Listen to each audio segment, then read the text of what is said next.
Now it's time for our afternoon theatre play. It's by Geoffrey Segal, based on the novel of the same name by J.D. Beresford, and it's called The Hampdenshire Wonder.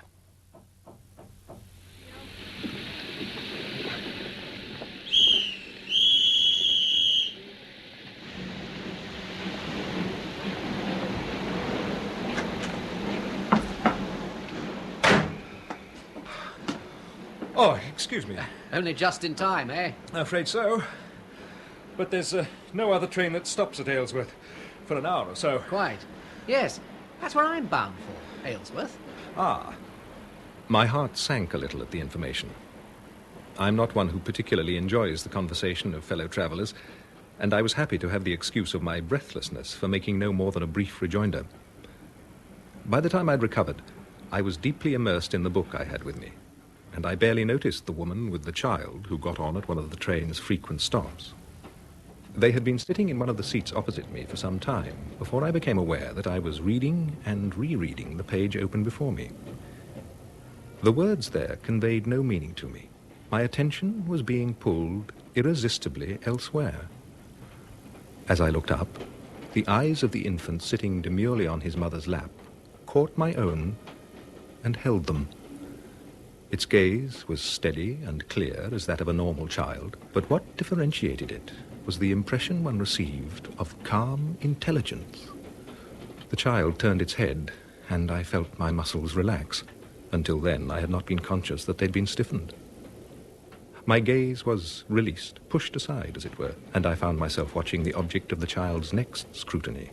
This was my would-be loquacious travelling companion. He, too, had been reading until the child's gaze claimed his attention, and he, too, was held motionless by that strange, appraising stare. When he was released, his surprise found vent in words. That's a remarkable child, ma'am. Yes, sir. The woman who answered him, if she was indeed the child's mother, was older than one might have expected, well into her 40s, and while dressed soberly and becomingly, had an air of belonging to an older fashion. Her face was not that of a countrywoman. The thin, high-bridged nose, the untidy black eyebrows, the shadows under her pale, introspective eyes denoted the town and confinement within doors. The child, meanwhile, its great bald head shining resplendently like a globe of alabaster, now focused indefinitely on some point outside the carriage window. It seemed remote, utterly unconcerned with any human being. Very remarkable. Can it talk? No, sir. He's never made a sound. Dumb, eh? He's never spoke, sir. Not water on the brain, eh? Oh, no, sir, no. He's got more sense than an ordinary child. How old is he? Year and 9 months. Ought to have spoken before that, oughtn't he? Never even cried, sir. Have you had a doctor for him? Oh, yes, sir. And what do they say? At this point, the child turned its head and looked the interrogator full in the eyes.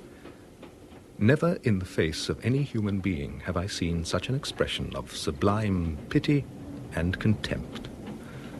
My fellow passenger, his mouth open, leant quickly back into his corner, and the infant, satisfied perhaps with its victim's ignominy, turned and looked at me with a cynical smile. I was, as it were, taken into its confidence. I felt undeservedly, yet enormously flattered. Break it and down! Break it and down! Oh, this is where we get out. Allow me. Oh, thank you, sir. Oh. Good day, sir. Good day, good day. Well, what do you make of that? Aye. Water on the brain. Don't care what anyone says. She, the mother, seemed certain it was not. Well, what's your opinion then, sir? Well, it certainly is a very remarkable child. By profession, I am a journalist, and it has been my good fortune to have avoided the drudgery of the mere reporter, in that those matters upon which I have been called to write have always been of particular concern and interest to me. In the case of cricket, this has at times amounted to a passion. The town of Aylesworth, for which I was bound when that encounter on the train took place, will always be associated for me with the Hampdenshire side in their brief hour of glory as county champions, and with the principal instrument of their victory, Ginger Stott. His phenomenal technique, in some measure the result of his having taught himself to bowl in the narrow strip of yard behind his mother's paper shop, involved getting the ball to swerve. No easy task when bending the arm at the elbow is forbidden. He did this by spinning the ball with a twist of his immensely powerful middle finger and thumb at the same time as his arm, lithe and flexible, was rapidly on the move. No batsman ever succeeded in standing up to him for any appreciable length of time, and there were many who feared that as long as he held sway, it could mean an end to first-class cricket. But, as history knows, it was not so. Stott's accident saw to that. During a match against Notts at Trent Bridge, Stott, at cover point, had gone for a rising ball, and the seam had caught his vital middle finger, splitting the skin of its tip. A series of unlucky circumstances led to the finger becoming infected, and by the beginning of the following week, the only course open to the doctors was to amputate. Stott's career as a cricketer was over. The club stood by him, and he continued with them as groundsman and bowling coach, a position that occasioned him considerable chagrin and frustration. Oh, look at that. That's the third six he's been hit for this over. I can't learn him nothing. Half volleys and long hops and then a full pitch. He's a disgrace, that flower. They've knocked him off his length. On a wicket like I've this... been trying to learn him, but it's no use. He's got habits you can't break him of. I suppose it is difficult. It's the same with me. I've been trying to learn myself to bowl without my finger, or left-handed, but I can't. Now, if I'd started that way, no, I'm always feeling for that finger as is gone. In time, maybe, but second class, no better than that. It's early days, yeah? I'm not going to kid myself. I know. Fact, I've been looking around. Huh? Well, as I see it, if I could get hold of some youngster and learn him, only he must be young. No habits, you know? Oh, I see what you're getting at. Oh, God. I can hardly bear to look at this. If you'll excuse me, Mr. Davis. I'll come with you. I'm afraid it's a foregone conclusion. Do you know Stoke-under-Hill, Mr. Davis? A couple of miles from here, up the valley. That's right. Pretty place. I've took a cottage there. Oh.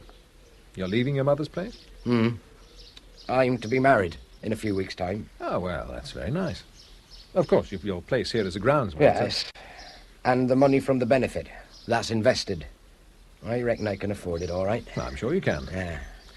Let me offer my congratulations. I hope you're very happy. Well, as to that, sir, better wait and see. It is a lottery, of course. Huh? Oh, that. Well, I take my chance on that. Oh, it's the kid I'm thinking of. The kid?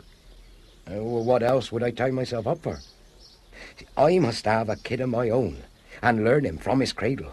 It's come to that. I see. Teach him to bowl. That's it. Have him right from his cradle before he's got habits.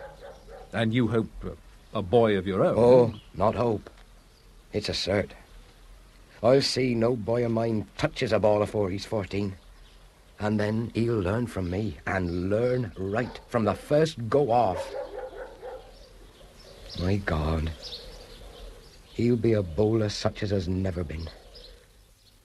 I was unable to attend Stott's wedding.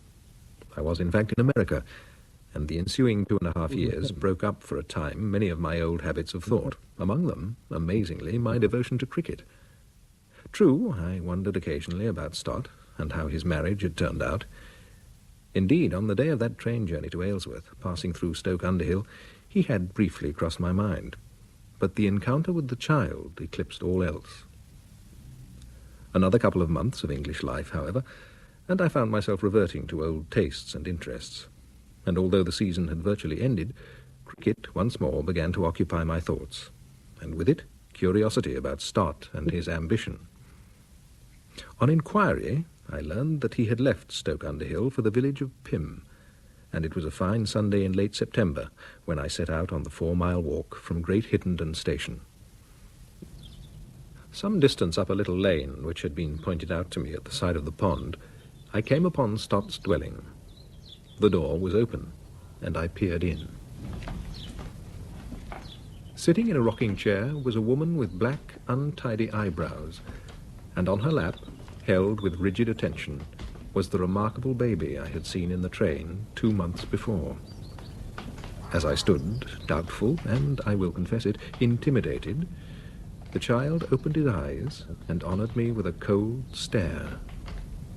Then he nodded, a reflective, recognisable nod. He remembers seeing you in the train, sir. He never forgets anyone. Cigarette, Stott? Oh, tosser. That's a very remarkable baby of yours. Ah, How old is he? nearly 2 year. Can he talk yet? He can, but he won't. Oh. How do you know? Well, I'm sure he can. Look, don't you want to talk about the child? Sure. I've heard him speak once. And speak proper too. Not like a baby. What did you hear him say? I don't know. Something about learning and talking. I didn't get the rights of it. And the missus near fainted. She thinks he's God Almighty or something. Why did you make him speak? Make him? Oh, make him. Well, you tried on. Well, why not? 'Cause he'd look at you. That's why not. And you can't no more face him than a dog can face a man. Yes. I shan't stand it much longer. Curious.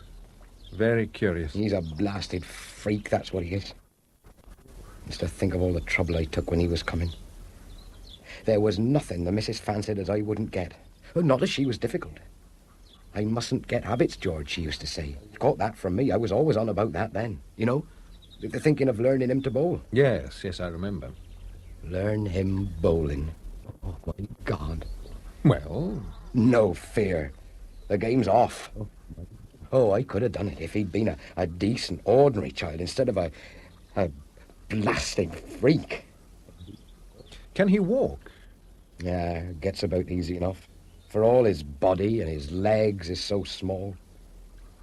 When the missus tries to stop him, she's afraid he'll go over like.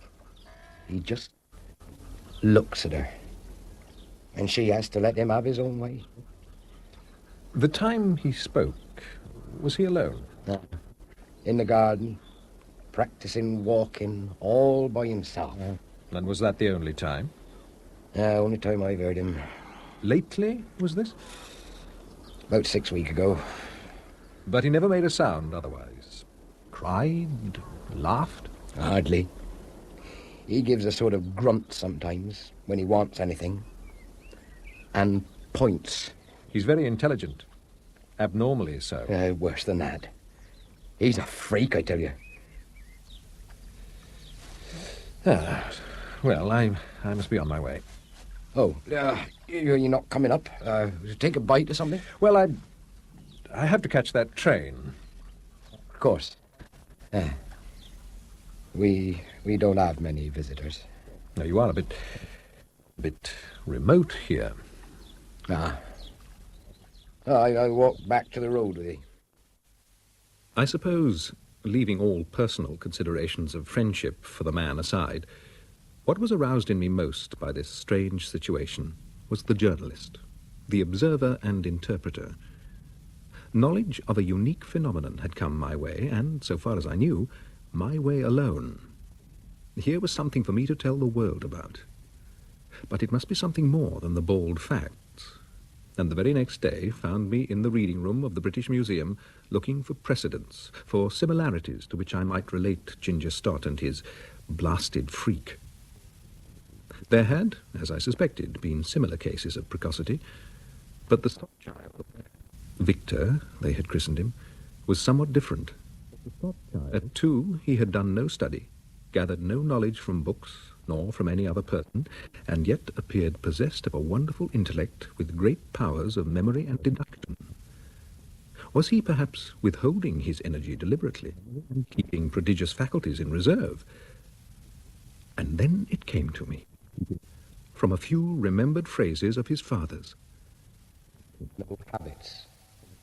I learn him from the cradle before he's got habits. That's what I'll do. No, George. I mustn't get habits, George, she used to say. Not if he's to have none. That was it. The great restraining force in the evolution of man has been the restriction imposed by habit. What we call instinct is an hereditary habit, and upon this instinct, already there in the human infant, we immediately superimpose the habits of conformity, all the bodily and intellectual conventions that have been handed down from generation to generation. And the child learns by the hereditary simian habit of imitation. And yet here, by some freak of nature, was a child born without that. And I would have some part in his life, in submitting knowledge to his reason, in standing between him and the delimiting training of the pedagogue. But circumstances in the immediate event dictated otherwise. This is not my own story, and the nature of the sudden upheaval in my own life, which took me to the other side of the world, need not concern us here. Suffice it to say that it was half a dozen years before I was in England again, and found my life intertwined with that of the wonder child. What you will now learn of the life of Victor Stott in those years comes from the first-hand experience of a number of people, not least his mother, Ellen Mary. And we must go back now to the occasion of her first meeting with the man who was to be her husband, and to father upon her the Hampdenshire Wonder. I've seen your mother, George. Well, She was telling me, well, she gave me her confidence, like. what about? You, Me? this here plan of yours, since your accident. Oh.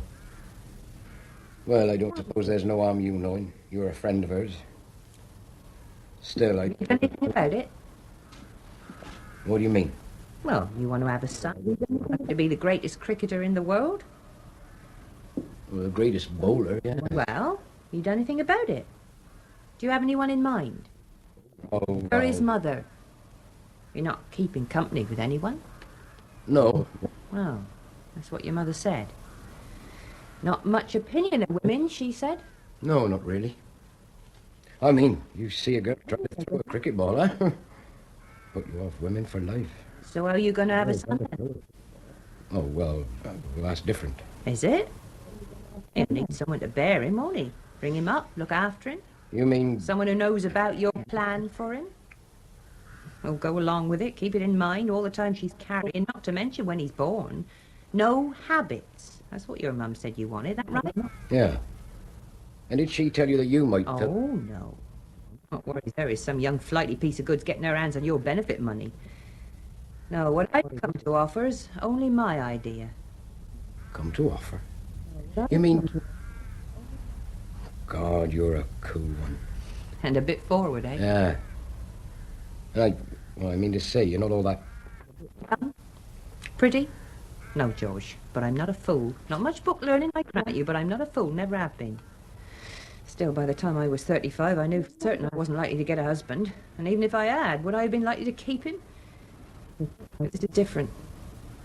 You want something special, George.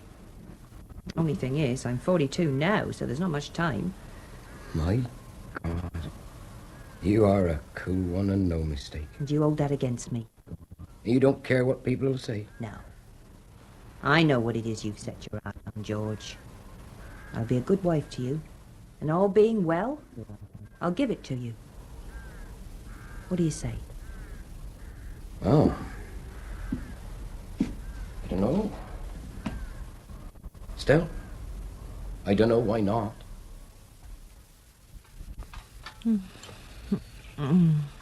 She'll do, nurse, if there are no complications. Let her sleep as long as she likes. Yes, Doctor.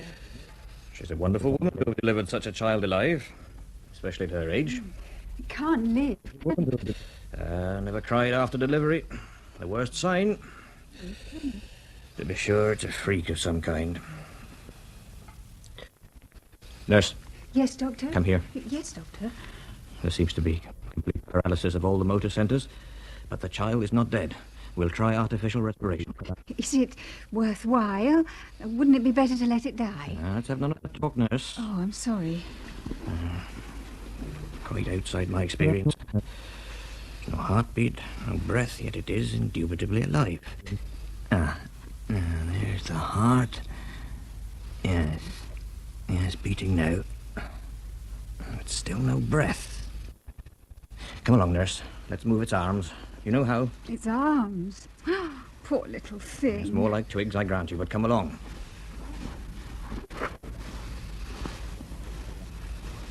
There now. I saw its chest move. Yes. Yes, it's breathing. Quite well, too. Right now, let's have a look at his eyes. Glory be. Doctor. Yes. Well, let's see. We'd better keep it separate from the mother for the time being. The next room is prepared, is it? Yes. Yes, well, you take it in there. I'll go and tell the father he can come up. But, Doctor... What? Now, come on, nurse, pick him up. Yes, Doctor, but... Oh, his eyes are shut again. Of course they are. He's a newborn baby. I'll be back later. Come in, Mr. Stott. Doctor didn't seem all that happy. Didn't he? Oh, my God. What a head. Here, nurse, it's a wrong one, isn't it? Oh, I'm sure I can't tell you, Mr. Stott. It's more like a tadpole than anything else. Oh, Mr. Stott, for goodness sake, don't. If only you knew. Knew what? Well, there's something. You'll know when it opens its eyes. Oh, what are you talking about? Mr. Stott, the woman who's going to look after them, Mrs. Reed, shouldn't she be here by now? She'll be here directly, but what do you mean, something? Something what? I don't know. Uncanny. Are you there? Oh, Mrs. Reed? Yes, up here. What do you mean, uncanny? How uncanny? What do you mean? I'm not as quick as I'd like.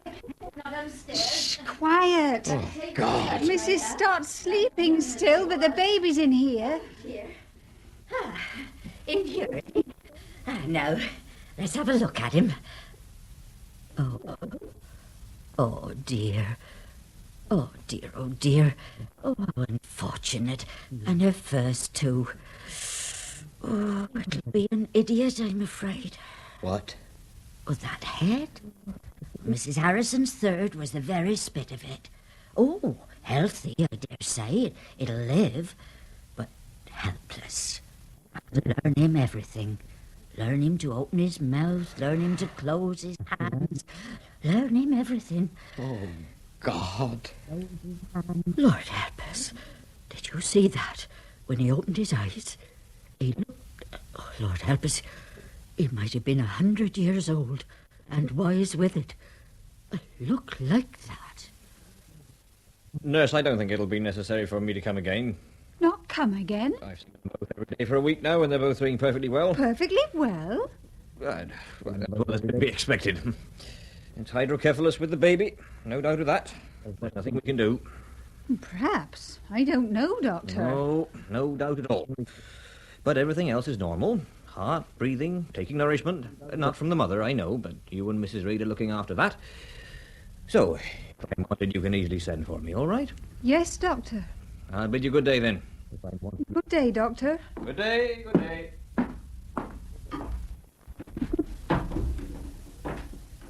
Lord have mercy on us all. Gone, has he? Yes. And he won't be back unless we need him. Right then. It's time she was told. Nay more, it's time she saw him. I've never held with keeping it from her myself, and I've had more experience than many. But is she strong enough? Do you think she can bear the sight of him? I'm afraid it may turn her head. She's his mother, and I can't say I haven't prepared the way. Never mind what you and the doctor have told me. Drop the odd hint I have here and there. She knows he's not normal. But all the same, it's time she saw him, time she held him. Very well. Will you take him to her? Oh. All right, while he's sleeping. Let's have him then.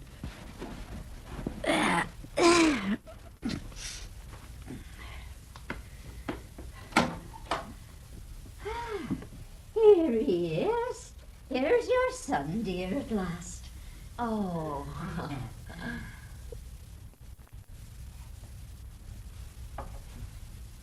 Well? I don't know. Didn't seem to worry her at all what he looked like. Yes? It was like, well, I don't know, it was like she was in church, like she'd seen a vision. Not that I'd say as much before the rector, you know what he's like, but I don't know. I never see anything like it. That look on her face. Never in all my born days. Not yet baptized, Mrs. Stott? Well, no, Mr. Crayshaw, sir. What is the child now, 6 weeks old? Come this Thursday, yes. A shameful neglect, Mrs. Stott. But then, as I recall, you were not married in the church here. No, we was married in Aylesworth. In church? No. But we do want him baptized. So I should hope. We were thinking, though, my husband and me, that we'd like it private. Private? Why? Well, we both had a bad time, and he's not very strong. Even if he were at death's door, there would still be no reason to avoid dedicating him to God before the whole congregation. Oh, he's not ill, sir.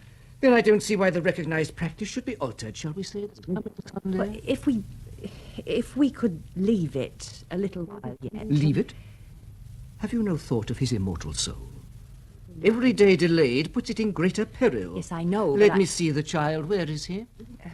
He's just in here, sir, in his cot.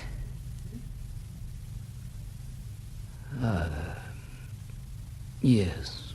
He's asleep. Sleeps a lot, he does. No trouble. Yes.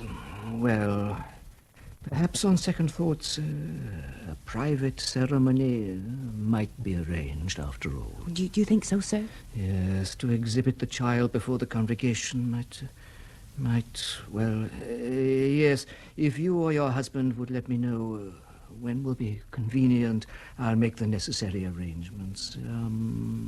Godparents, is there anyone? Just me and my husband. I think that's all right, isn't it? Yes, that is permitted. Yes. Well, then.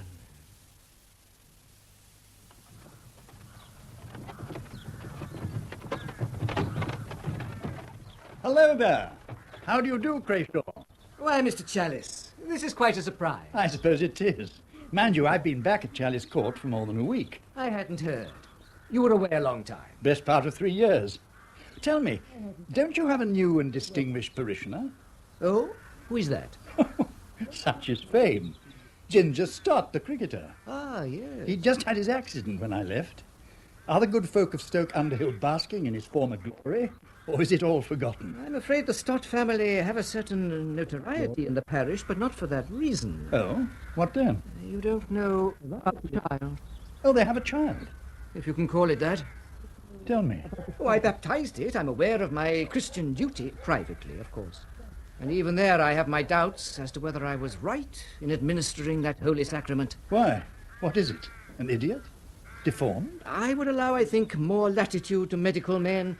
Such a child becomes a burden on the community. I might even say a danger. What on earth do you mean, man? The growth of lunacy is an ever-present danger. The child's an imbecile, then? I would say more than that. You probably have no belief in the positive existence of evil, of malign possession and incarnation. No, you're right, Crayshaw, I haven't. Do the rest of the people of Stoke share your view? To a greater or lesser degree. The Stotts keep to themselves, of course. But the others give them as wide a berth as is possible in a small community. I should like to see this black swan. It sounds exceptional, and anything exceptional interests me. No doubt Mrs. Stott would be proud to exhibit the horror to you. Oh, forgive me for calling again so soon, Mrs. Stott. Oh, not at all, Mr. Chalice, sir. Won't you come in? Oh, thank you. Mr. Stott, good evening. Evening. Now, please don't let me interrupt your meal. Just carry on, both of you, and I'll sit down here, if I may. No, not in that old armchair, sir. No, really, this is fine.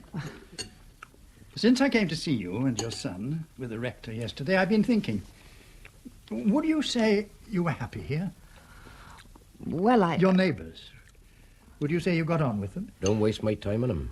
They're not highly intelligent, I suspect. Even Mr. Crashaw, I fancy, doesn't appreciate the peculiarities of the situation. He's worse than any. A little narrow, a little dogmatic, no doubt. Well, I was going to propose that you might like to live at Pym. Oh. There's an excellent cottage there, which I can have put in repair for you right away. Pym? That's much further for me. We're getting to the ground in Aylesworth. No doubt, but you have other interests to consider. I understand that Mrs. Stott hardly takes the child out at all here. Yes, sir. Well, I don't care to make an exhibition of him. Quite right. But the child should have air, and you must be free, Mrs. Stott, to take him out in it. In Pym you will have few neighbours, and you need not, I'm sure, fear their criticism. They got one idiot up there already. Oh, you surely don't regard your own child as likely to develop into an idiot? Dr. O'Connor says it will. When did he see him last? Not since he were a week old. Well, in that case, his authority goes for nothing. Oh, by the way, has the child been vaccinated? Not yet, sir. Well, better have that done. And would you like me to arrange it? Dr. Walters, a very good man and a friend of mine. Well, it's very good of you, sir, to take the trouble. Not at all. And I'll set things in train, shall I, as regards the cottage at Pym? Yes. Now, well, please, don't get up. I'll be on my way. Good evening to you both, for the present. Good evening, sir. Well, you ain't fair on that child, George. There's more there than you or anyone else sees. More than Mr. Chalice, even. And it won't be so out of the way for you at Pym, not with your bike. And it's true, we can't stop here. we might have taken a place in Aylesworth. But it'll be so much healthier at Pym. It'll be fine air up there for him. Oh, yes. All right for him. Just so long as it's all right for him. Right. Well, he's done it up real nice for us, Mr. Chalice. Hasn't he, George? Yeah. Still, it has got us away from that lot down there. And I didn't see no one about when we arrived. Well, I spoke to the old couple next door. They seem to want to keep themselves to themselves. Yeah? Well, suit me. What did I just say? Nobody about? Who's that hanging about down there? Where? Out in the lane, down by our fence. Oh, that must be him. Who? Mrs. Harrison's boy. One what Mrs. Reed was always on about. Oh, yeah. Great lolling head. You clear off, will you? Just get out of it before I take a stick to it. It's all right, George. He can't get in. The gate's fastened. All the same, I don't want him hanging about here. He's going. A great balmy lout. George. What? Well, I ask you, George, is he anything like him in his cradle there? Yeah. Of course he isn't. You'll see. Grow up good and strong and healthy up here, this one will.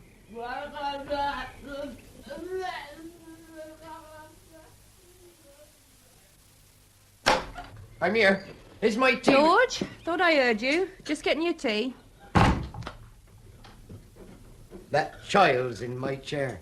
Still, is he? Huh? Well, I did mention it, but he hasn't moved then. Take him out. Does it matter, George? Tea's just ready. Time that's done, he'll be ready for his bath. Why can't you just move him? He knows that's my chair. Oh, what a fuss about that old armchair. Don't know how you sit in it anyway. That's neither here nor there. That's my chair. He should know that by now. First thing when I come in of an evening, I have a sit down in that chair. I know. And so does he know. He's old enough. He's seen me do it often enough. George, he's only 2. Plenty old enough to have a bit of respect. There's a tea made. Now come and sit at the table. Just look at him. Just sitting there. Like we wasn't here at all. Oh, sit down. Leave him be. I'll be hanged if I will. Now look here, you. Just get out. That's my chair. Do you hear me? George. Look, I'm talking to you. You have got to get out of my chair. Don't you look at me like that.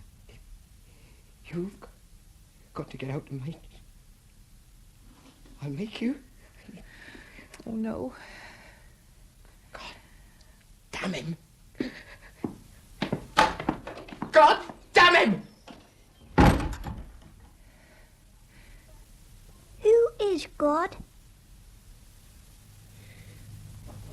So that's what it comes to, I reckon. I've had enough. After what happened earlier, I reckon that's it. You never going to teach him then? What? To be a bowler? Ah. Him? Oh, I gave up that idea long ago. What will you do, George? Find a room in Aylesworth near the ground, near my work. I can understand that, cricketing, you see. Not this, though. Not him. I know. How could you? I mean, you and me, we're just ordinary. Not you, George. You're not ordinary. Greatest bowler ever, isn't that what they say? Oh, that, not anymore. It's all finished. But you've no cause to worry, Ellen. I know my responsibilities. You should have enough to keep you and him. I can make it 30 shillings a week with no trouble. But I've got to go. I got to get out. I see. You say that I married you, and it's my duty to stay by you, but there it is. I see. Well? Well, I'm sorry it's come to this, George. I knew it had to be sometime, but well, I don't think there's need to be any hard words over it. My God. You always was the cool one. Well, I don't mean to offend you, George. Oh, I ain't offended. At least not that way. It's just that with him, there's that about him that I don't know. I don't expect you to understand him, no more than I do myself. It ain't nature as you should, but that all said and done, there's no bones broken. Well, if we have to part, why shouldn't we part reasonable?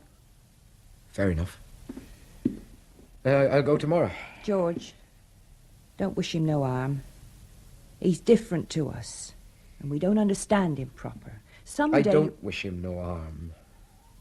You mayn't never see him again. I suppose not. You must forgive me, Mr. Crayshaw, for not having been able to receive you before.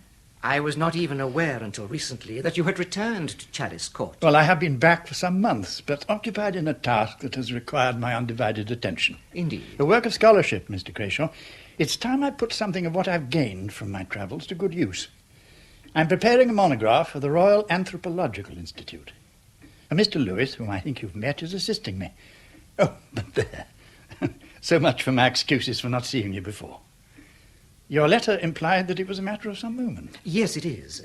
Not perhaps entirely unconnected with the work you mentioned. Oh?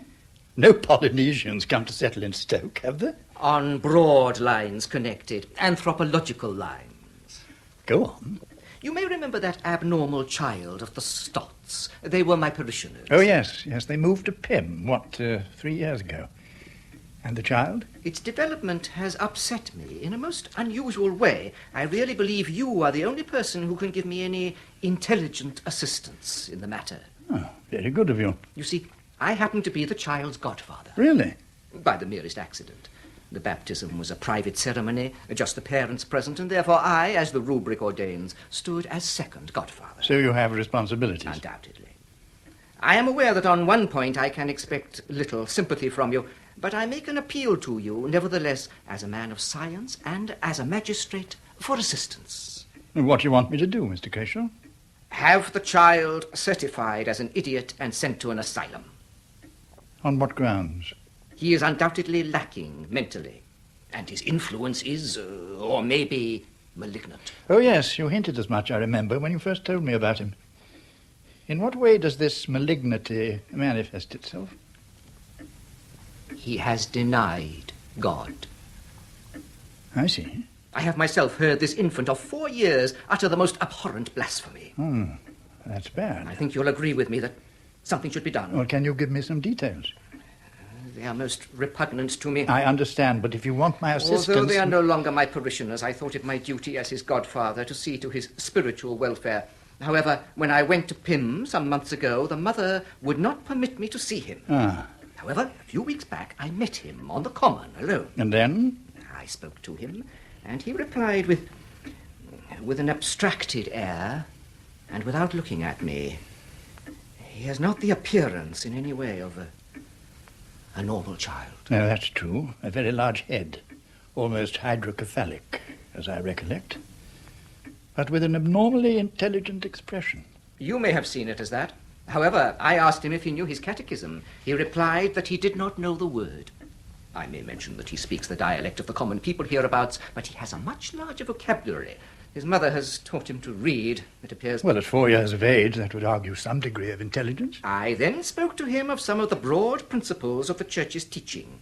He listened quietly, and then when I stopped, he began asking me questions. What sort of question? I don't remember precisely. One, I think, was as to the sources of the Bible, questions which betrayed an unusual curiosity in a child so young, but... But no signs of idiocy. Worse. At the end of my instruction, this creature shook his misshapen head and informed me that what I had said was not true and could not be true. This is the blasphemy you spoke of? Isn't it enough? To defy a minister of the Church, to pour scorn on its teaching, to repudiate the very conception of the deity? What is it but the clearest indication of maleficent possession? Oh, I wonder I didn't strike and injure the child. I hope you didn't. I was too overcome. Overcome by the implication of what was happening. Just think. If it became known that an unlettered infant, the child of ignorant parents, was freely questioning the authority of the Church and its place in society, then anarchy, revolution, chaos could not be far away. Nevertheless, you cannot confine a child in an asylum on those grounds. The law does not permit it. The Church is above the law. I'm afraid not, Mr. Crayshaw. Not in these days. It should be. Oh, no doubt, no doubt. However, I must obviously see this child for myself. Tell me, though, are you going as a magistrate, or is it by way of scientific investigation? Both. And in both capacities, I'd like you to be there, Lewis. I must say, I find it hard to credit. A child of, what, a few months? 3, when I saw it. And with the power to... well, to what exactly? The power to make one feel in its presence just like a schoolboy. Harvey Walters, who vaccinated it, felt it too. How did it do that, for heaven's sake? By the way it had of looking at you, of sizing you up, and then, having stared you out of countenance, rejecting you. It couldn't have been a trick of the light, say, or your imagination, or a combination of both? Or affecting myself and Walters in the same way, not to mention Crayshaw when he first encountered the infant. But you 3 are the only ones to have experienced this phenomenon. To the best of my knowledge. Oh, apart from the parents, who were also aware of, well, something special about the child. That's why I'm particularly anxious for someone else to be there when I visit. It's now 4 or 5? 4.5. You've not mentioned it to anyone in the interim? No. I suppose I thought it would die. After I'd made life easier for the parents by offering them the cottage at Pym, I must confess I'd not thought about it again until Crayshaw appeared just now. It certainly appears to have confounded him. It did more. It provoked him to fury. How dare it make light of his divine authority? What did Crayshaw do, shake him? No. He appears not to have laid hands on the child. What did he say? He didn't know how it was that he did not do the child an injury. Now, that's one of the things that interests me enormously. That power must have been retained. Along with the other developments, I really am most eager to see for myself. I'm sure. But for the moment, I'll keep an open mind. Oh, please sit down, Mrs. Stott, and go on with your tea. Oh, thank you, sir, but I just finished. We seem to be fated to intrude upon you when you're at table. It's no intrusion, Mr. Chalice, sir. But if you'll excuse me, I'll just refill his cup. He likes a second cup. Oh, please, go on. I hear your son has been engaging in religious controversy with Mr. Crayshaw. Yes, sir. Your son told you? Oh, no, Mr. Lewis, sir. He never told me. It was Mr. Crayshaw. He's been here several times lately. He seems rather upset about it. I'm sorry, sir, but... well, Oh, please, speak freely, Mrs. Stott. I assure you we shall respect your confidence. Well, I can't see as it's any business of Mr. Crayshaw's. He's been worrying you and your lad here. Oh, he's not seen Mr. Crayshaw again. Sonny, you're not particularly interested in Mr. Crayshaw, I suppose? I say you're not interested in Mr. Crayshaw. Doesn't he hear me? Oh, we can hear you, Mr. Chalice, sir. Mr. Crayshaw is the rector, someone important, and you've been arguing with him. Beg begging your pardon, take no heed, sir. He won't answer unless he's a mind to. He doesn't speak unless he needs to. He just draws my attention and points. It's his way, sir. Yes, I see. Well, I hope that the matter of Mr. Crayshaw can be settled and that you won't be bothered further. Oh, thank you, sir. I'm very much obliged to you. I've been wondering if I might not be able to help your son in some other way. I understand he can read. Well, I learned him what I could, sir. Ain't much. Well, perhaps I could lend him a few books. Oh, yes. We've no books, and we never hardly see a paper now either. But you taught him? Well, we've a Bible, and there's 2 copies of Lily White's Cricket Annual as my husband left behind. And has he read those? The Bible he has, I believe. All of it? I believe so. I'm sorry, but I find this most disconcerting. Your son obviously has an unusual power of intelligence, and we talk about him as if he wasn't here. Do you want to read? I have between 40 and 50,000 books in my library. I think it possible you might find 1 or 2 which would interest you. What would I learn out of all them books? Well, now... Well, it's a difficult question, that, eh, Lewis? If you take the question literally. Well, how else can we? Well, he might learn the essential part of all knowledge that has been discovered by mankind so far. Should I learn what I am? No. No, that you won't learn from the books in my possession, or indeed from any book. But you will find grounds for speculation. Grounds for speculation. Material from which you can formulate theories of your own. Don't know them words. Going out now.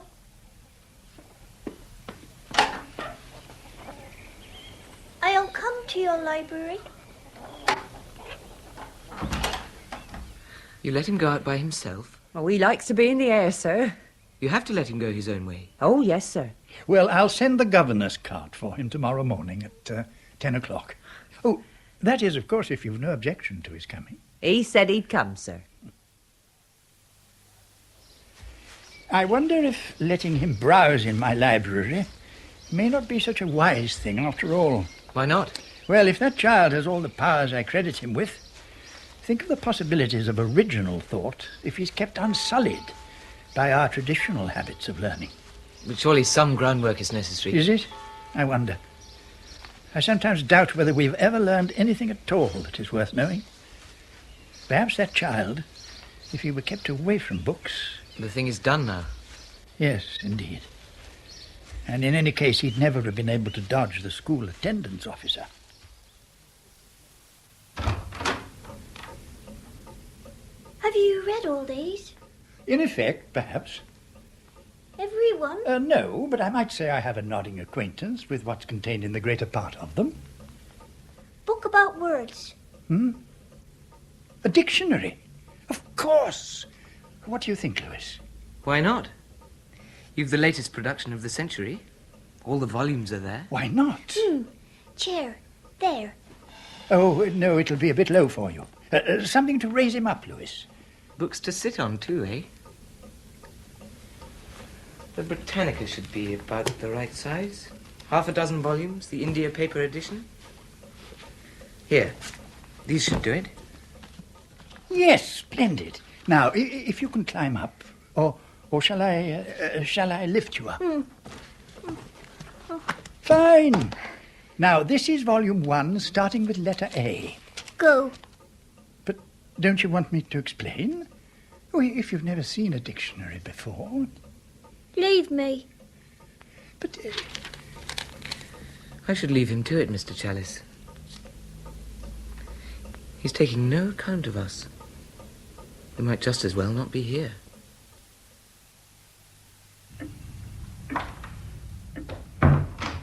Well?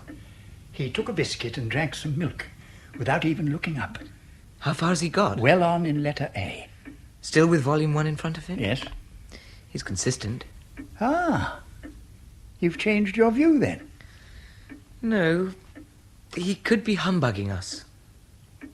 See, he's admitted he knows very few words, yet When we saw him start on the introduction, he didn't stop to look up any of the new words he must have met there. He just ploughed on, like an adult reader. Precisely.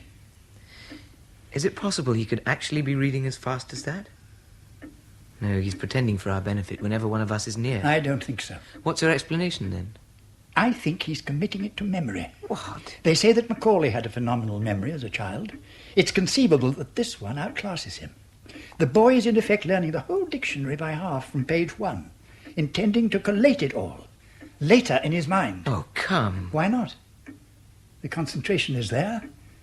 A child of 5 couldn't simulate that.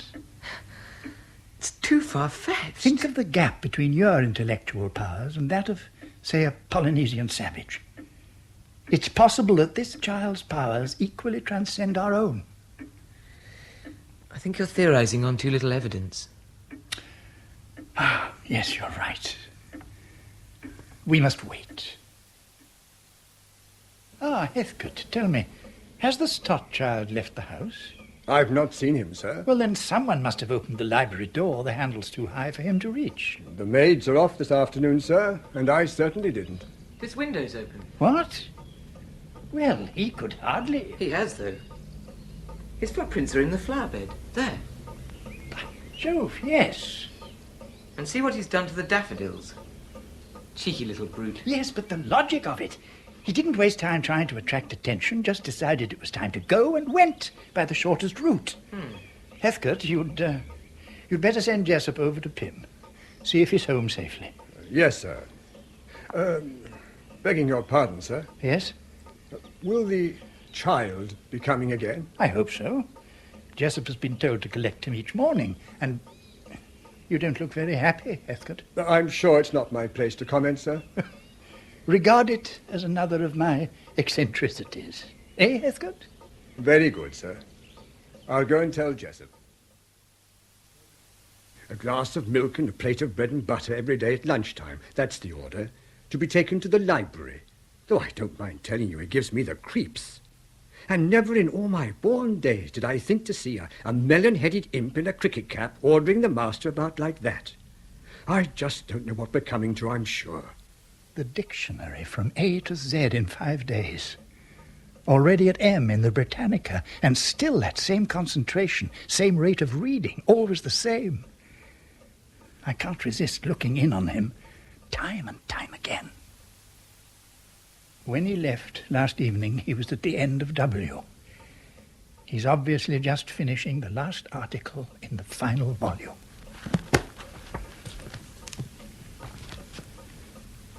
Have you finished?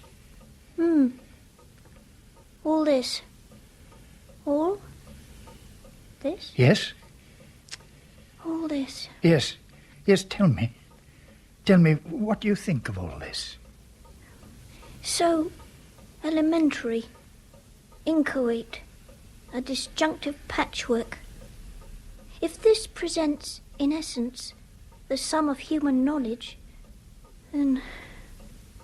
It means nothing to you, then? I find no relationship. Concepts of space and time are postulated, come to be taken as absolute. Yet how reconcile them with the physical and material universe that is described here?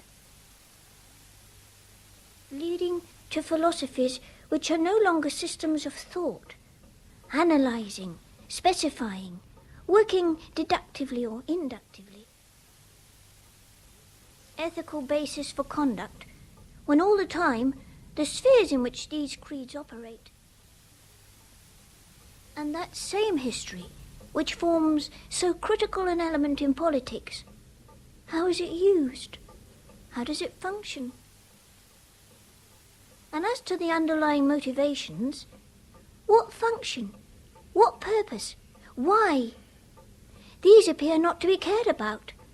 Only how is a matter of concern, and even there, such answers as may be presented are irrelevant, or at best non sequiturs. If this is all, there is a great void, a great emptiness here. I find... Well, I cannot dispute your analysis. And yet all you've seen, all you've described, it's not like that. Yes. To me, from the outside. From the outside? I find no comprehension of the infinite oneness of space and time, of the wholeness of being. I see no appreciation of ultimate finality or of infinity, both of which coexist.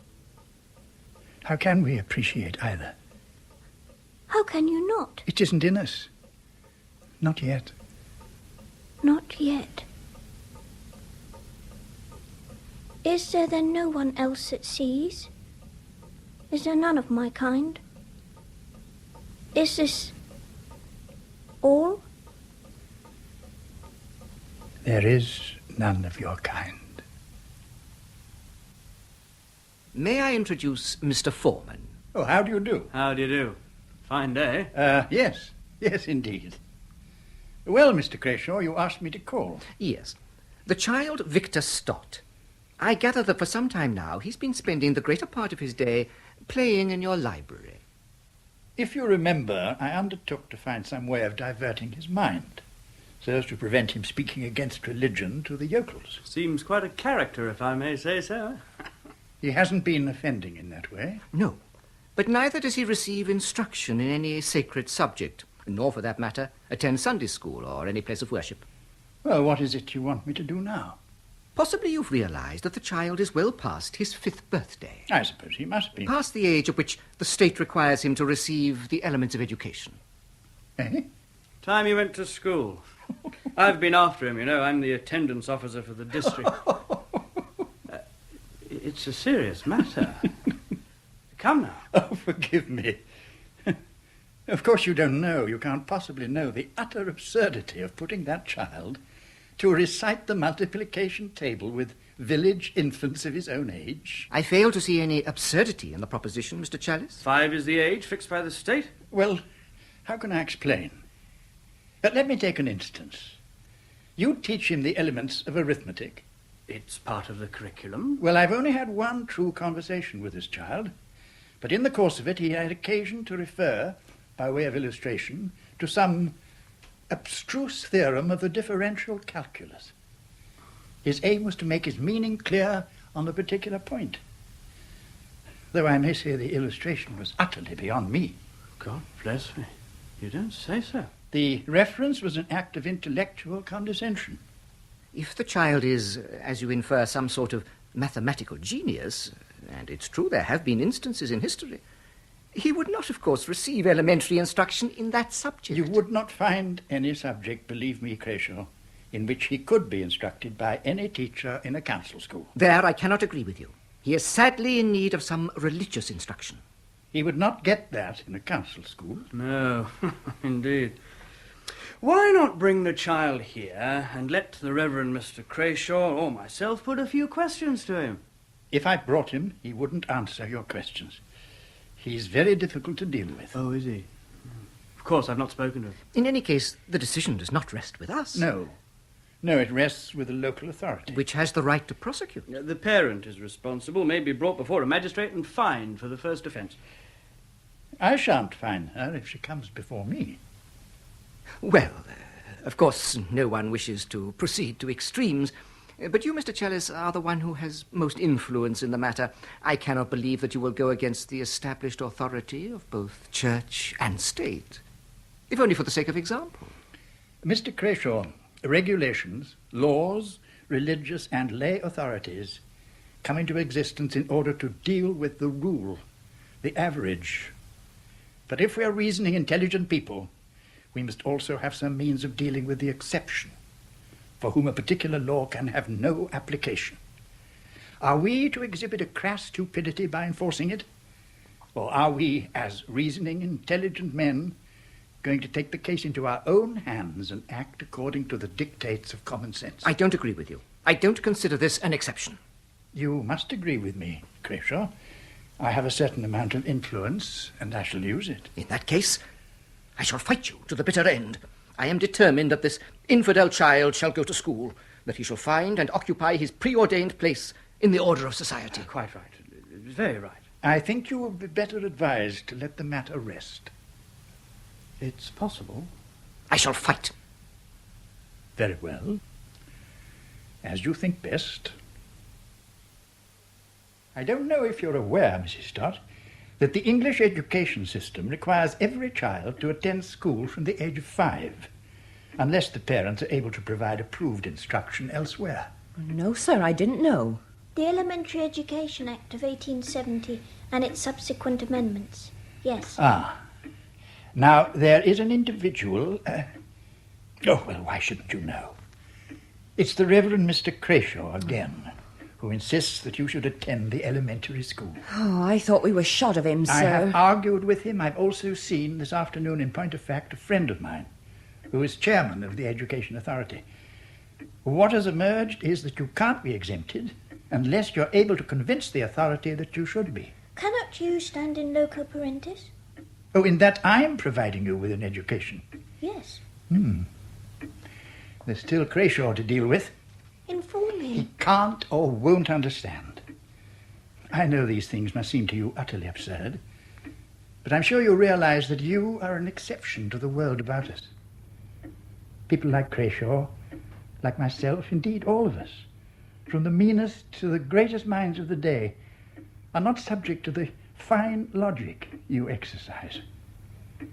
Well, that being so, you must also realize that whatever your wisdom, you have to live in this world of comparative ignorance. A world that cannot appreciate you, which could fall back on compulsion, even the use of physical force. You suggest, then? That you consent to answer certain elementary questions which a few selected members of the local authority will put to you.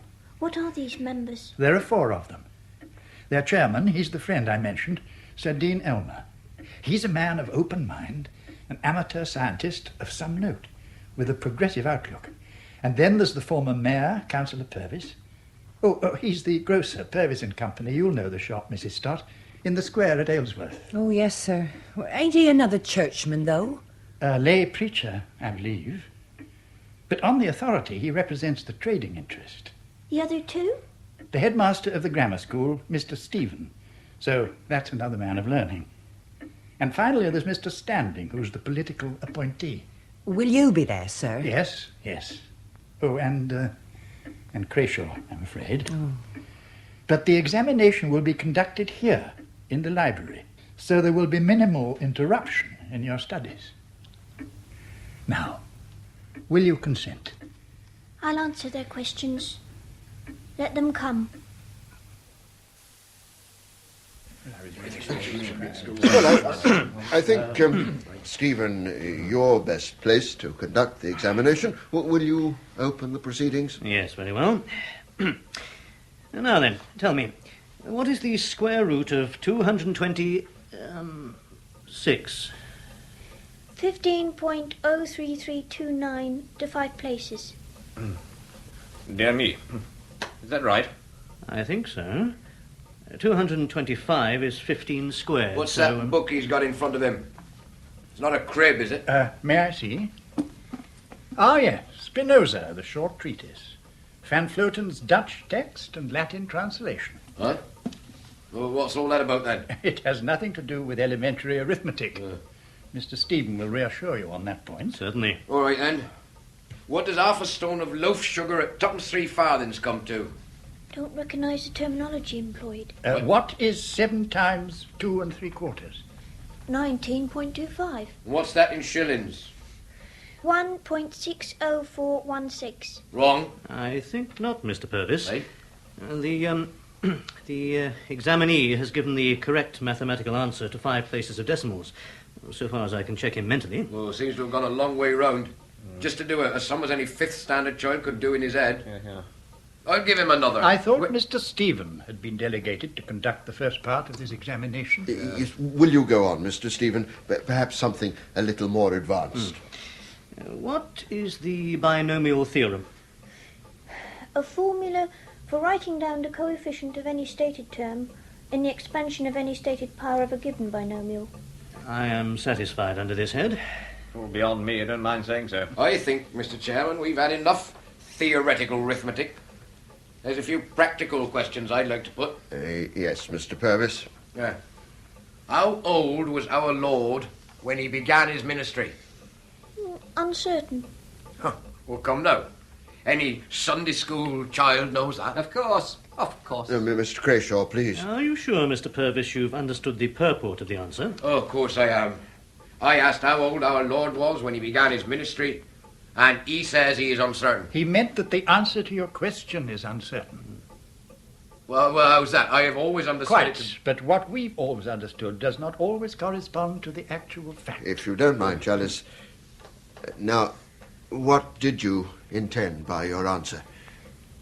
The evidence rests mainly on Luke's Gospel, but the phrase "a hominos Jose aeton tria conta" is vague. It allows latitude in either direction. According to the chronology of John's Gospel, the age might have been about 32. Well, it says 30 in the Bible, and that's good enough for me. Heresy. Heresy. Well, it sounds like blasphemy to me, doubting the word of God. I am for sending him to school. All in good time, Mr. Purvis. Now tell me, how many elements are known to chemists? 81 well characterized, others have been described. And which has the greatest atomic weight? Uranium. And the weight is? On the oxygen basis of 16 to 138.5. If nothing else, extraordinary powers of memory. What's your opinion of tariff reform? An empirical question that cannot be decided from a theoretical basis. What are you to say to that, Standing? I say that tariff reform is the only way to save the country. And if this government is not... For mercy's sake. Are we here to argue the trivialities of present-day politics? Aren't you satisfied?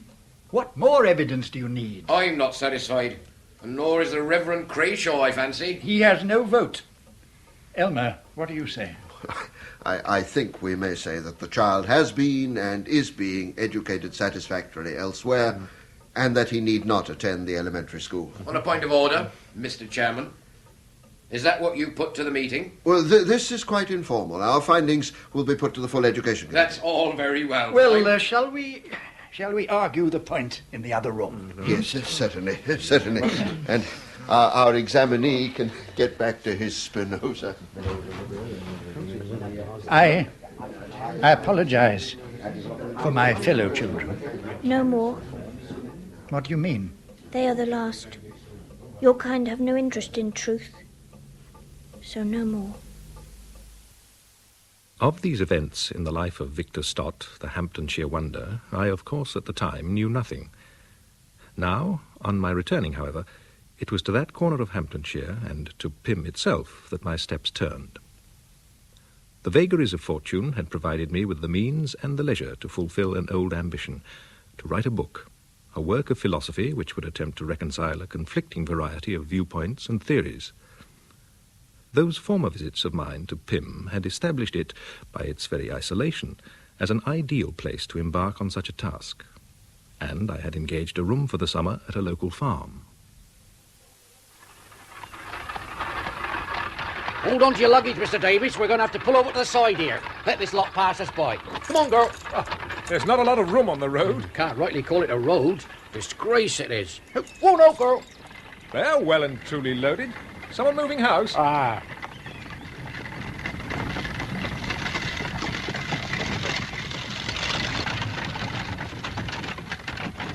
I say, Bates, that's not the Stott child. Where? On that cart. Didn't you see? Great swollen head, slobbering mouth. Come on, girl. Lord bless you, no. That's the Harrison boy, with his mother. Old Harrison's dead. Wrong on he were. Moved away from here 5 or 6 years ago. Now she and the boy have come back. Worse luck. Thought we was shot of them. The boy's an idiot, is he? Yeah, horrible. Can't speak nor nothing. He goes about bleating and barring like an old sheep. And the Stotts? Do they still live at Pym? Not Ginger. He's over at Aylesworth. But Mrs. Stott and her son lives here. Oh, the boy's still alive then? Ah. Intelligent child? Oh, so they say. For an 8-year-old. Book learning and such. They say he's read every book in Mr. Chalice's library. Does he go to school? Oh, no, they let him off. Leastways Mr. Chalice did. They say Reverend Crayshaw down at Stoke were fair put out about it. My memory had been stirred, and as I crossed the common next day, passing the pond where Ginger Stott had told me of his dwindling hopes, I remembered his ambition for the child, to teach it to become the world's greatest bowler, to ensure it stayed uncorrupted by any habit that might interfere with that aim. And I remembered, too, my resolve to be a part of that child's life, its protector and mentor.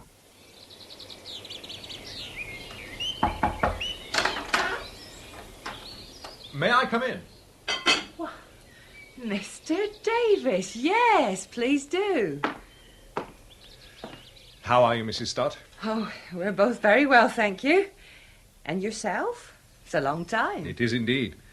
I had to go abroad suddenly and have only recently returned. Oh, I see. And this is your boy. I hear he's a great scholar. Oh, yes, sir. You won't remember me, I shouldn't think. You were still in baby clothes the last time I saw you. Oh, yes, sir, he remembers. He never forgets anything. I hear you're a great reader. What have you been reading? I've come to spend the summer here. I'm staying at Bates Farm. Oh, yes, I go there for our milk and eggs and things. I brought a great many books with me. I thought perhaps he might care to read some of them. Oh, he's given up reading the past 6 weeks, sir, but I dare say he'll come and see your books. Would you?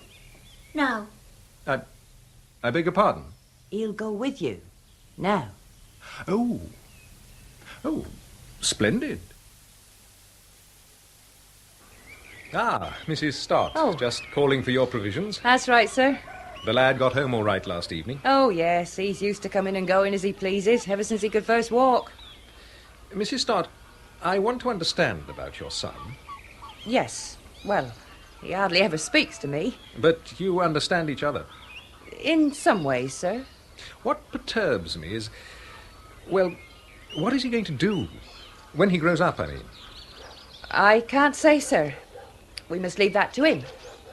Well, I wonder, is there any way in which I could be of use to him? Well, Yes?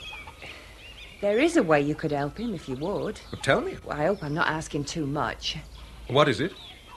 It's the Harrison boy. He's a brute beast, if you know what I mean, sir, and since he come back, he's been hanging round my boy, like he did before they went away. He was here yesterday. I sent him packing. Was he? Here at the farm? Yes. He didn't molest the lad on his way home. No, I don't think so. He never said, but then he wouldn't. Thing is, though, he don't seem to have the same hold over that boy as he does over others. What I was thinking, sir, was that if you'd go with him when he takes his walks, well, I think he'd be glad of your company. You do? He seems to have taken a fancy to you, sir. He won't say as much, but I sometimes know his meaning without the need of any words. I see. Yes, certainly. I'll come and fetch him. Who knows? It may be a way of coming to understand him a little better. The principal reason for my presence on those walks, however, the Harrison oaf, was rarely in evidence, although there was one occasion when he summoned up courage enough to approach us. Oh. Let him be. But I thought...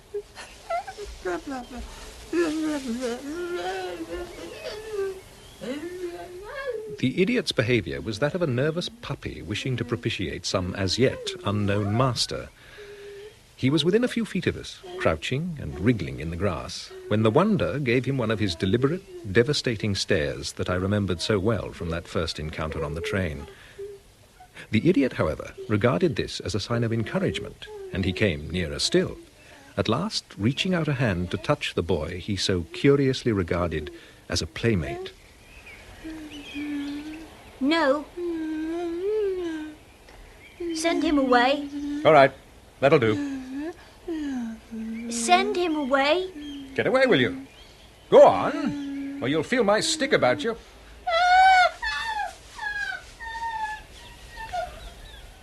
The Wonder made no comment on the incident as we walked home. He had shown no sign of fear, and it occurred to me that my guardianship of him was merely a convenience, not a protection from any danger. Moreover, doubts began to grow in my mind as to the Wonder's learning and intelligence. Perhaps it was no more than an unprecedented memory, manifesting itself in some kind of freak pedantry. Nevertheless, I could not break away. I was grappled to the wonder by bonds whose nature I could not fathom. I resolved to consult the one other person who had some intimate awareness of the wonder's abilities. And this is where he acquired the main body of his knowledge? I suppose so. As far as I know, he's had no other access to books. No wonder he spent so little time on the meagre collection I brought with me. He probably read them all here. And in their original languages. He learns a language as you or I would learn a page of history. Do you really believe that he's assimilated all this? It defeats the imagination. But yes, I do. You say he did talk to you at length on one occasion? Yes, in the early days. Later he was happily less forthcoming. Happily? Why do you say that? What did he talk about? To tell you the truth, I have a very confused memory of what he said, and what little I might remember I prefer to leave undisturbed. But why? I suppose partly vanity. I don't enjoy being made to feel like an immature schoolboy. I'm with you there. It's like being confronted with some elaborate theorem of the higher mathematics. Is it possible, one says, that anyone can understand these things? Precisely. But in fact, I suppose someone does. The mathematician, whose trained mind is far in advance of us, the non-mathematicians. I don't think that you could compare that knowledge gap with the one that exists between us and the Stott child. Can't we try to bridge it? Learn from him. There are no data to bridge the gap. He used those words to me once. Oh, you've been favoured then. So it would seem.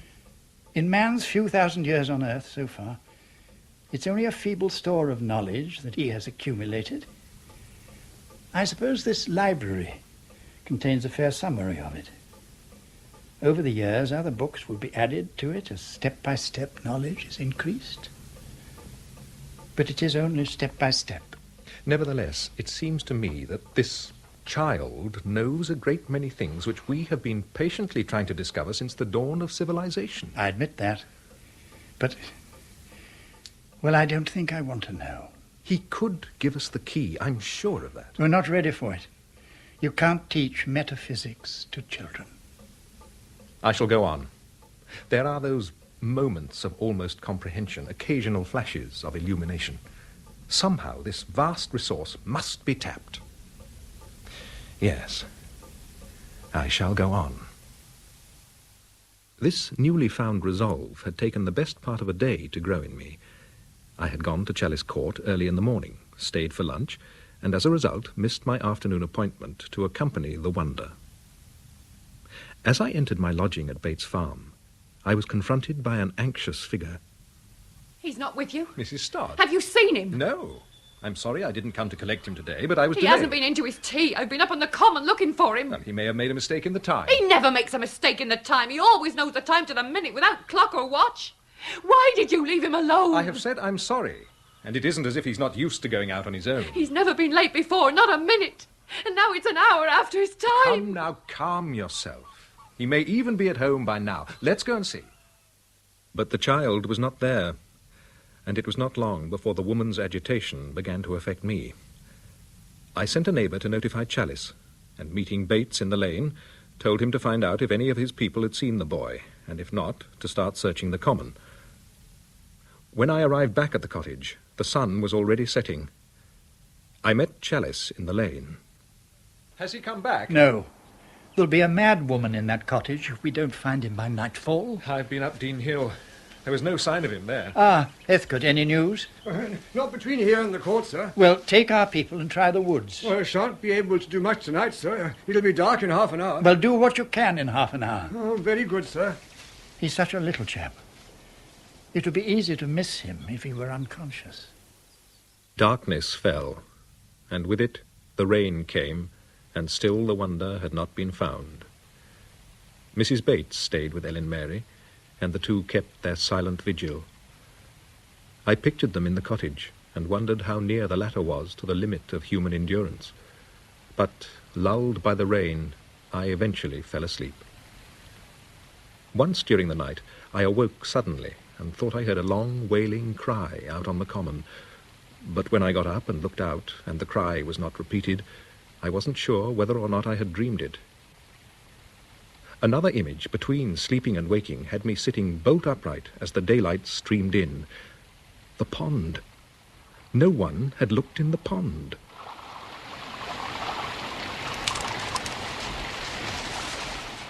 Can you see anything, sir? No. Wait. If I hang on to the tree, I can lean out. Careful, sir. Yeah. All right, I've got your arm. Seen something, sir? Well, I'm not sure. It's white in the mud on the bottom. It could be a bit of a broken basin or something. Give me that torn branch there. Here you are, sir. Kids have been using it by the look of it. Yes, it's long enough to reach the bottom. Oh, my God. What is it, sir? Pull me back, Bates. Pull me clear. I'm afraid I'm going to be sick. The men made a chair of their arms as they carried him down the lane. No one had any fear of him now. That little body with its pale head, still too large for it, drooping now. I was reminded, disgustingly, of Children with a Guy. Then from nowhere, the Harrison idiot shambled up. Now then, you. Cut along off. Keep away. Keep your hands off him. He passed me as he ran, stumbling and scrambling, and I saw his face suffused with terror. The one creature who had never feared the Wonder living now feared him horribly when he was dead. The coroner's jury returned a verdict of accidental death. But I knew perfectly well that the Wonder did not fall into the pond by accident. He was too perfectly controlled. I know that he was pushed into the pond. I know that he was held down and pressed into the mud, probably with that very branch from the ash tree which I had used to discover him. I hope it was the Harrison idiot who was to blame, but I doubt it. So there is but one other person who could have been implicated, one who went beyond fear into hatred. I recall all the terrifying acts of misapplied courage and ferocious brutality that the fanatics of history have been capable of when their creed and their authority have been set at naught. And how many of those hateful deeds had been done in the name of a cause whose founder preached a doctrine of love. So I said nothing, and indeed I hesitate even now to name him, but I know it was the Reverend Percy Crayshaw who destroyed what he feared and hated. As for the others in this story, Ellen Mary Stott was broken quite by the death of her God. She never recovered her sanity and died not long after in the county asylum. I heard that her husband attended the funeral. And Henry Chalice, the only one whom the Hampdenshire Wonder had favoured with an adumbration of the world into which he had found himself born. Tell me, why do you not want to talk about what you heard from him that afternoon? I glimpsed a finality, and that appalled me. Ignorance is the means of our intellectual pleasure. It's the solving of the problem that brings enjoyment. The solved problem has no further interest. When all is known, the stimulus for action ceases. And for Victor Stott, all was known. Precisely. Pity the child for whom there could be no mystery. The first and greatest joy of life. In our childhood, there is unexplained mystery, just beyond the gate. When that is explored, there are new and wonderful possibilities beyond the hills, and then beyond the seas, beyond the known world, and so into the world of imagination, of speculation. And he reached that point in a few weeks. And even further beyond. His vision of the world, of the cosmos itself, was something utterly beyond our comprehension. And in our present infantile state, what we cannot comprehend, we must fear. I believe he was beginning to understand that. Too late, though. Someone feared him enough to destroy him. And we breathe again, relieved. Suppose that unique brain, that pure, untrammeled intellect, had not been burdened with all the dead weight of information, of facts. What then? We can never know. Now. No. Still, the world is young yet.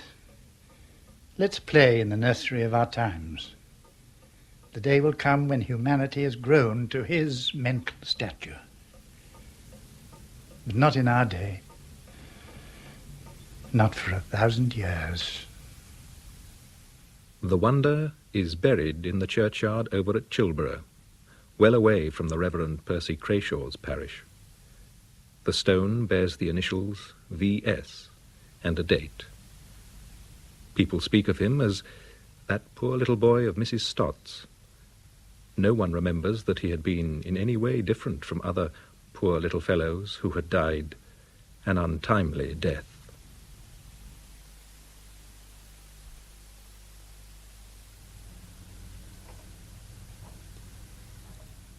That was The Hampdenshire Wonder by Geoffrey Segal, based on J.D. Beresford's novel of the same name.